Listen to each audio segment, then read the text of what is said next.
I think I've told you a story before.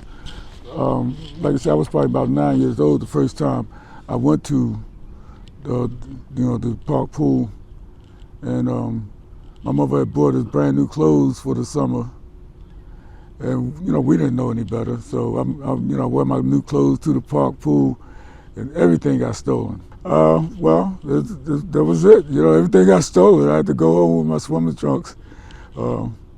So from that point, you learn that this is the inner city. You might not want to wear your best clothes to the park pool. We moved up to Virginia Avenue from Fairfield, because remember I was telling you about Fairfield. It was so isolated that we probably didn't even know Druid Hill Park existed.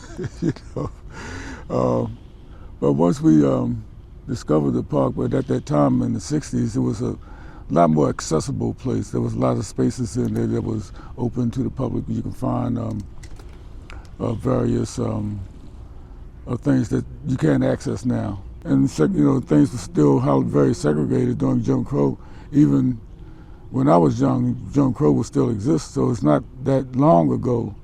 I was surprised that they built such a nice facilities for blacks back then. Now people may have different views and opinions about Jim Crow, but we were better people.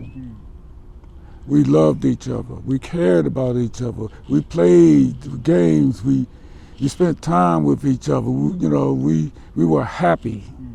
You didn't hear about a black person shooting a black person or stabbing or harming a black person. If it did, it was a rarity. It was not common. For anybody to get shot, it was not common. Nowadays, just wake up and see how many people got shot overnight.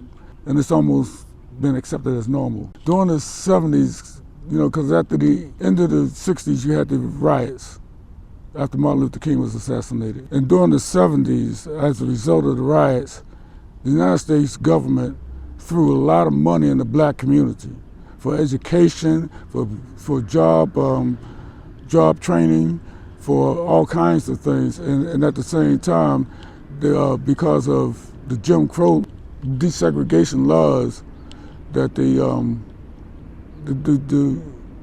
gates to the corporations and the gates to colleges were wide open for blacks for the first time ever. We were progressing at a very rapid rate during the '70s. And then Reagan was elected to office.